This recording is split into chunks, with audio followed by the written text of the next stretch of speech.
I swear I'm not trying to make my channel into a cottagecore channel, so excuse me in advance if this video is going to have these vibes. It also feels a little silly to post holiday videos after the holidays, but I filmed it, so what am I going to do, not show you? Anyway, I never had a Christmas tree until we came here to Scotland. Now we have one just for the prettiness of it, really. I was brought up religious, Jewish, but I'm not religious anymore. In fact, I grow more and more angry towards religion as I get older, and I have greater desire to reject it. But I do keep the fun stuff from the holidays, just for the fun of it. The food, the decorations, and sometimes the music. I don't have nostalgia for Christmas at all, but I did grow up watching British television, and especially loved the period dramas, those TV adaptations of Dickens and Austen novels. They got me to fall in love with the British landscapes and culture, and practically yearn for them my whole life.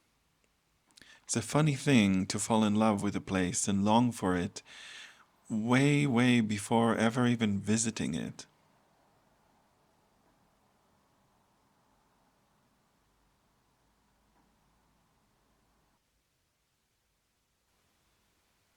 I do have nostalgia for Hanukkah though.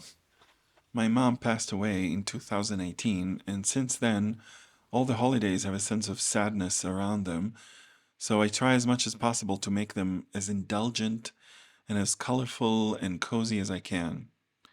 So for Hanukkah, we light the candles and make latkes, which are potato pancakes. And living in America, I did fall in love with Thanksgiving food, so for Christmas, we made a little feast that reminded us a lot of the ones we made for Thanksgiving. First of all, stuffing, which is our most favorite thing, and then chicken, and mashed potatoes, and gravy, and cheesy roasted smashed Brussels sprouts, and some kind of dessert. I used to make pie, but this year, for Christmas, I made apple and burnt butter cake with custard. As far as art goes, this month I didn't really do as much as I hoped, but I did manage to make a little Christmas card to send to my friends, and I worked on a color study for the first spread of my book. I fixed a lot of things that bothered me in the composition and made a color study in Photoshop, and then printed it out in small scale and traced the outline with a pencil on the light pad.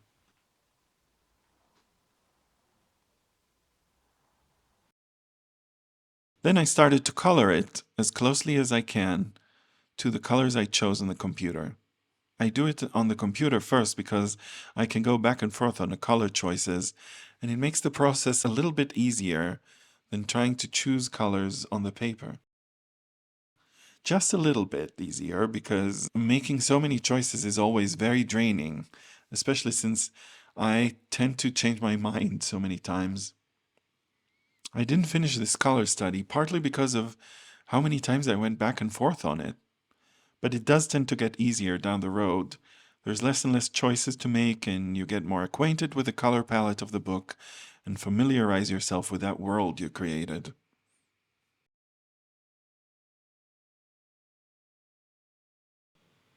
I have a tendency to surround my characters in tight spaces, like putting them inside a box.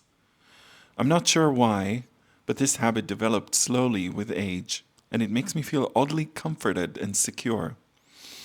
It is a physical sensation.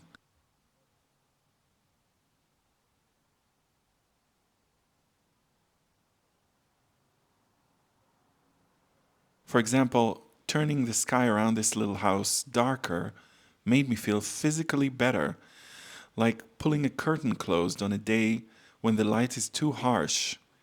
There's a sigh of relief, and suddenly you feel like you can see clearly again. It did bother me that I didn't manage to present something finished for this video. I felt guilty somehow, like I'm letting people down. But then I reminded myself that this is not what this channel is about. It's about showing a realistic process of making a picture book. And sometimes life just gets in the way.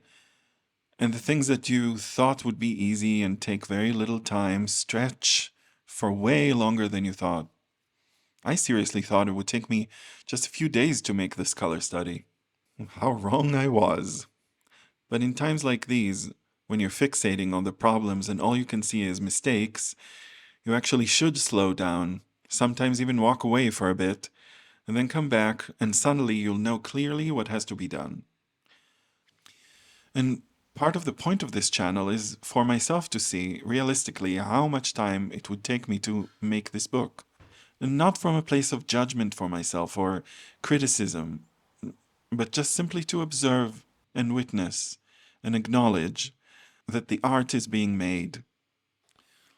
Piece by piece, one after another, like patchwork, like a quilt. Thanks again for watching. If you liked it, subscribe and maybe give me a like. Much appreciated. Bye for now.